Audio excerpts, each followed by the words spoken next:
Welcome back मेरे बच्चों। तो मैं अभिजीत आनंद आर्म्स एकेडमी की तरफ से आप सबके सामने 11th fix is equal to 12th easy.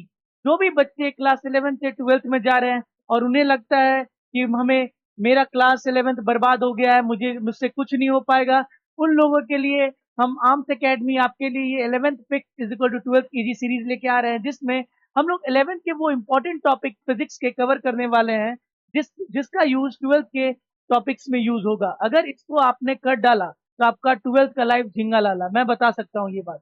तो आपको इसको करना है और सारे कॉन्सेप्ट्स को रिवाइज कर जानी है ताकि 12th में आपको कोई दिक्कत ना आए। जब मार्च के मिड से या अप्रैल के स्टार्टिंग से आपका 12th का सीरीज चालू होगा तो आपको कोई दिक्कत नहीं आने वाली अगर आपने ये सीरीज फॉलो कर ली तो। प्लीज इसको देखना चालू करिए। और आज हमारा सबसे पहला टॉपिक है equation of motion. Equation of motion में हम लोग फॉर्मूलाज देखने वाले हैं और इसका क्या एप्लीकेशन होगा क्लास 12th में, उसके लिए कुछ न्यूमेरिकल्स हम लोग प्रैक्टिस करने वाले हैं। तो चलिए स्टार्ट करते हैं और सबसे पहले देखते हैं अपना इक्वेशंस ऑफ मोशन। तो ये कौन कौन से इक्वेशंस ऑफ मोशन है? तो अपने इक्वेशंस ऑफ मोशन अपने आते हैं कौन कौन से।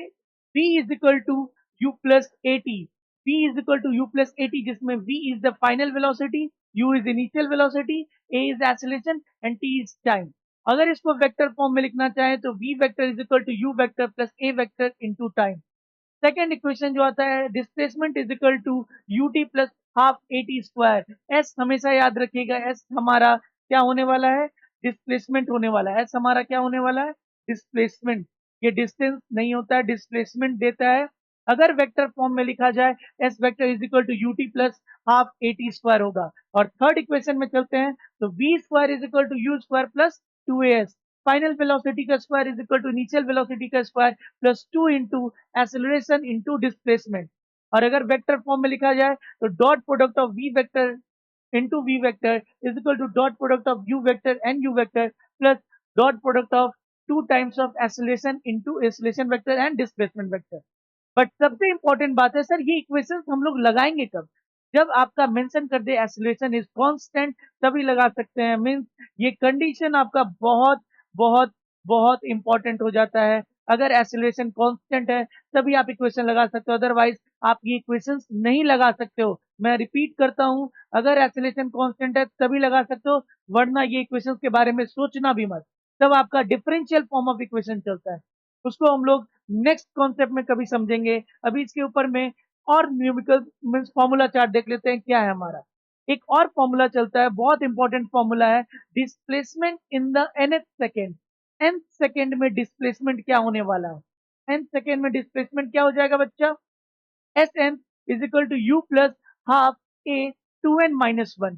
टू एन माइनस वन यानी अगर मैं बात करूं एग्जाम्पल मैं दूं कि displacement in the fourth second, अगर बात करूं चौथे सेकेंड में क्या डिस्प्लेसमेंट हुआ। सर चौथा सेकेंड कौन सा होगा? अगर टाइमलाइन ड्रॉ किया जाए तो ये मेरा 0th सेकेंड है, ये 1 सेकेंड है, ये 2 सेकेंड है, ये 3 सेकेंड है, ये 4 सेकेंड का अगर और भी बड़ा जर्नी हो सकता है, 4 से 5, 5 से 6। अगर मैं चौथे सेकंड की बात कर रहा हूं displacement in the fourth second, fourth second is nothing but 3 to fourth वाला सेकंड। इसमें जो आपका बॉडी का डिस्प्लेसमेंट होगा ये हम लोग कैलकुलेट कर रहे हैं। This is S fourth, this is the S fourth, body का displacement in the fourth second. उसकी फॉर्मूला क्या बनती है बच्चा? इनिशियल वेलोसिटी पता होना चाहिए plus acceleration by two into four. N की वैल्यू यहाँ पे हम लोग फोर रखेंगे, माइनस वन। यही हमारा displacement in the fourth second हो जाएगा। नेक्स्ट है total displacement is equal to v average into time taken. V average into time taken ये एक फॉर्मूला है। अगर मैं पूछ आगे और बताऊं तो वी एवरेज का एक फॉर्मूला बनता है, that is initial velocity plus final velocity divided by two. ये कब लगा सकते हैं सर? ये ऑल द टाइम होगा? नहीं, जब हमारा एक्सेलरेशन इज कांस्टेंट तभी हम लगा सकते हैं ये भी फॉर्मूला। ये भी फॉर्मूला तभी लगेगा जब एक्सेलरेशन कांस्टेंट है, तब हम लिख सकते हैं v average is equal to u average u plus v divided by 2। Now तो उससे हमारा v एवरेज अगर निकल गया तो हम डिस्प्लेसमेंट को क्या लिख सकते हैं? u plus v by two is v average into time taken. अगर डिस्प्लेसमेंट पूछे तो यहाँ पे v t minus half A T square, ये कब होगा सर? ये बहुत इजी है, जब हमारा acceleration is negative and constant. Negative होगा तो एक्सेलरेशन का वैल्यू नेगेटिव हो जाएगा, s is equal to ut या vt minus half at square. v क्या है sir? v is the velocity, initial velocity. v is what? v is initial velocity. v क्या है बच्चा हमारा? इनिशियल वेलोसिटी है। हाँ या ना? तो प्लीज ये फॉर्मूला को आप अपने कॉपी में नोट डाउन कर लीजिए, बहुत इंपॉर्टेंट है, इसके बिना आप क्लास 12th में सर्वाइव नहीं कर पाओगे। अगर हम आगे बढ़े तो देखते हैं कुछ इक्वेशंस देखते हैं इसके ऊपर में। तो सबसे पहला इक्वेशन अगर मैं क्वेश्चन न्यूमेरिकल सॉल्व करें तो ज्यादा मजा आएगा, ताकि सीख पाएंगे सर इसको हम लोग कैसे क्लास 12th में यूज करेंगे। तो velocity of the body moving with uniform acceleration, very important information is given, uniform acceleration. अगर ये आपको दे देता है आपका काम आसान हो जाएगा, इसको आपको अंडरलाइन करना बहुत जरूरी है। यूनिफॉर्म एक्सेलरेशन दे रखा है, एक्सेलरेशन की वैल्यू कितनी है बच्चा? 2 metre per second square, 2 metre per second square. So velocity of a body moving with uniform acceleration of 2 metre per second square is 10. Velocity दिया हुआ है 10 metre per second.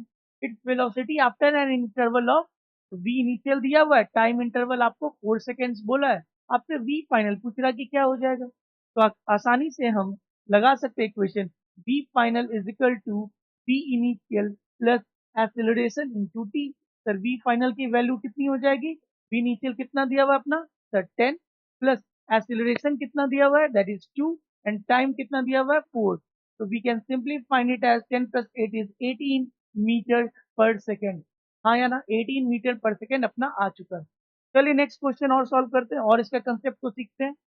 Second question, a body start from rest, जैसे ही बोले body start from rest मतलब initial velocity is 0। Now what is the ratio of the distance travelled by the body during the fourth and third second. तो sir S fourth पूछ रहा है, ratio पूछ रहा है, S fourth by S third. चलिए आपका सेकेंड पेज वाला इक्वेशन भी यूज हो रहा है, तो ये क्या होता है बच्चा? u plus a by two into 2n, n की वैल्यू कितनी हो जाएगी? 2 इंटू 4 माइनस 1 डिवाइडेड बाई, अभी जब हम वैल्यूज नहीं डाल रहे हैं फॉर्मूला में लिख रहे हैं तो 2n माइनस 1 लिखने दो, divided by u plus a by two times of 2 into n minus 1। अब अगर वैल्यू डाले तो u की वैल्यू 0 है, प्लस a की वैल्यू a रहने देते a by two into 2 into fourth second पूछ रहा, fourth minus 1 divided by 0 plus a by two times of 2 into 3 minus 1। अगर बात करें तो 8 minus 1 7a by two divided by आ जाएगा अपने पास 3 2 3 6 माइनस 1 5a बाई 2। तो ये 2 से ये 2 चला जाएगा, a से a चला जाएगा, it is coming as 7/5।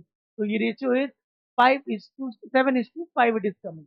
Yes, so we have applied the equation and also got the answer। Next question, two cars, it is also very good questions which you need to understand। ऐसे type के ही concept वाले question आपको class 12th में इलेक्ट्रोस्टैट्स, magnetism में मिलेंगे, आपको हर जगह applicable है। इवन करंट में आपको इक्वेशन ऑफ मोशंस लगाना पड़ेगा, आप देखना ड्रिफ्ट वेलोसिटी में आपको बहुत काम आएगा।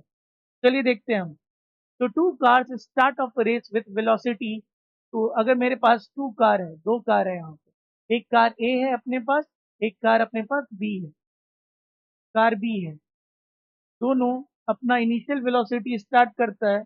इनिशियल वेलोसिटी स्टार्ट करेगा कितने से स्टार्ट करता है बच्चा? इस एक की इनिशियल वेलोसिटी है 2 मीटर पर सेकेंड और एक की इनिशियल वेलोसिटी है 4 metre per second. Travel in straight line with uniform acceleration 2 और 1। इसकी एक्सेलरेशन कितनी है? 2 मीटर पर सेकेंड स्क्वायर है, और इसकी एक्सेलरेशन कितनी है? 1 मीटर पर सेकेंड स्क्वायर है। What is the length of the path if they reach the final point at the same time. तो अपना लेंथ ऑफ द पाथ कितना होगा जब फाइनल फिनिशिंग लाइन के पास दोनों कार सेम टाइम पे पहुंचा, फिनिशिंग लाइन, यानी दोनों बॉडी का डिस्प्लेसमेंट जो है S1 S2 दोनों का सेम है, दोनों का टाइम टेकन भी सेम है। तो displacement S1 is equal to S2 और टाइम भी सेम है, तो डिस्प्लेसमेंट का फॉर्मूला क्या होता है? तो ut plus half a1 t square, और यहाँ पे u1 हो जाएगा is equal to u2 t plus half a2 t square. Sir time दोनों का तो सेम था, उन्होंने बोला सेम टाइम पे पहुंचा है, तो इसकी initial velocity 2t plus half, acceleration की वैल्यू कितनी है बच्चा? 2 दिया हुआ 2t square is equal to u2 की वैल्यू कितनी है sir? 4t plus half into acceleration की वैल्यू कितनी है 1t²। चलिए सॉल्व करते हैं इसको, थोड़ा सा लेफ्ट में अगर आ जाए तो 2t एंड 4t, तो उधर अगर जाएगा ये हाफ से हाफ कैंसिल हो जाएगा, तो we can say left side में t² बच रहा है और राइट साइड में 40 minus 2t is 2t plus, अगर इधर देखो तो हाफ t² है, उधर जाएगा तो माइनस 1/2t², तो t² minus half t² is equal to 2t। ये आ रहा है अपना, तो सर ये क्या हो जाएगा sir, t²/2 is equal to 2t। अगर मैं बात करूं, अगर एक पावर हटा देता हूं, t से t चला गया, तो t is coming as 4 second. t क्या आ रहा है अपना, 4 सेकेंड आ रहा है। क्या पूछ रहा है, what is the length of the path. अगर हम लेंथ निकालना चाहें तो कोई भी क्वेश्चन में अगर हम डाल देंगे तो यहाँ से लेंथ आ जाएगा। Length s is equal to u कितना है बच्चा, 2 into 4 plus half into acceleration is what, 2 into 4²। क्या हो जाएगा, 4 2 8 plus 16 that is 24 metre is the total displacement. 24 metre is the total displacement. Yes और नो, इस तरीके से हम अपना इक्वेशंस ऑफ मोशन को यूज कर रहे हैं। नेक्स्ट क्वेश्चन है अपना ये क्वेश्चन नंबर 4 नंबर क्वेश्चन। चलिए 4 नंबर क्वेश्चन देखते हैं क्या बोर्ड है। A particle moves in a straight line with uniform acceleration A. Initial velocity of the particle is given. Initial velocity of the particle is 0 and particle moves in a straight line with an acceleration is equal to a. Okay, find the average velocity of the particle in first s distance. तो average velocity क्या होता है, v average क्या होता है बच्चा, तो जो भी होता है उसको पहले फाइंड करो ताकि आपको पता चल जाए। पहले फॉर्मूला लिखो and then once you write the formula then you get the idea कि मुझे निकालना क्या है। अगर फॉर्मूला लिखोगे तो डिस्प्लेसमेंट अपॉन टाइम होता है, this is displacement upon time. तो अगर हम यहाँ पे लिखे sir s is equal to U T plus half A T square, तो यहाँ पे मेरा क्या आ जाएगा जरा बताइए, तो डिस्प्लेसमेंट सर u तो इनिशियली 0 है, तो यहाँ पे 0 प्लस हाफ एक्सेलरेशन का value a into t square, तो वी कैन से, तो displacement is equal to half A T square.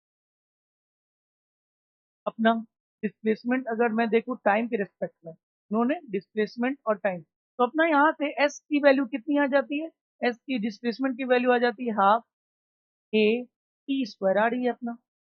अगर मैं बोलूँ तो average velocity of the particle, first S distance की बात कर रहा है, एस डिस्टेंस की बात कर रहा है, तो यहाँ से ये तो टाइम का कुछ चर्चा नहीं किया, तो अगर एक दूसरा इक्वेशन अगर हम लगाना चाहें तो v² इज इक्वल टू, अगर मैं बोलूँ फाइनल वेलोसिटी डिस्प्लेसमेंट, तो फाइनल वेलोसिटी के टर्म्स में भी नहीं दिया, average velocity displacement in the first S distance travel.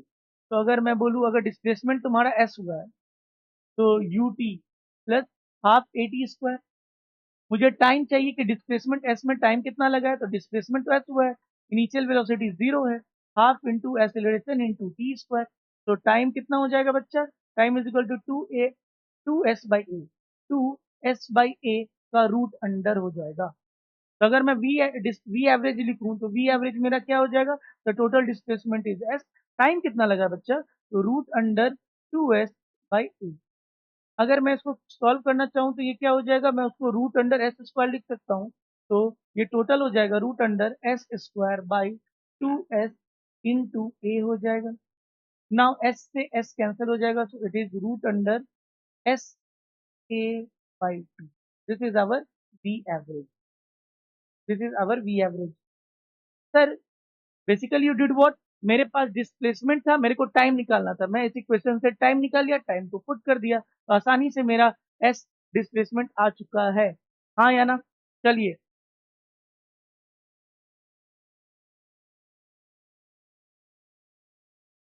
तो this was all for today, ये हमारा आज का था इक्वेशंस ऑफ मोशन, और उस पे हमने कॉन्सेप्ट किया। इसी तरीके से हम और भी इंपॉर्टेंट कंसेप्ट जो 12th क्लास में आपका जरूरत पड़ेगा वो लेके आते रहेंगे, और प्लीज इस पूरी सीरीज को देखिए ताकि आपका 12th अच्छे से चमक सके, आपको अच्छे से समझ में आ सके, और इसलिए आप आर्म्स एकेडमी से जुड़े रहिए ताकि सारा नोटिफिकेशन आपको मिलता रहे।